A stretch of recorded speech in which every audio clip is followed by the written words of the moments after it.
Le Coran lu sur quelque chose, le Coran qui rentre par les oreilles, rentre dans le cœur et s'y installe, et lave donc le cœur. Et quand, sans le comprendre, Allah subhanahu wa ta'ala nous permet donc de retrouver de la joie et que la tristesse s'en aille, de retrouver une façon de voir qui n'était pas la nôtre, sans qu'on s'en rende vraiment compte, parce que le cœur a changé sans pour autant que sa texture ni l'échographie t'apporte quelque chose.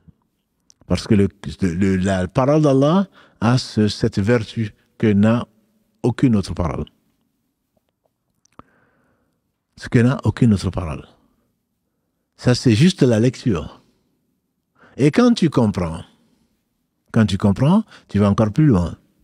Que tu sois arabophone ou pas, quand tu es arabophone, on espère que tu as compris, que tu comprends vraiment l'arabe, mais pas que le dirigeant, pas que les dialectes. Quand tu comprends le Coran, ou alors tu prends le sens du Coran, à ce moment-là, tu vois la perfection. Allah te décrit ce qui te décrit de son univers. On y reviendra, Inch'Allah. Il te décrit ce qui est en toi-même. Il te décrit les récits des gens qui sont passés avant toi. Il te décrit les épreuves des uns et des autres. Et quand il aime, il éprouve.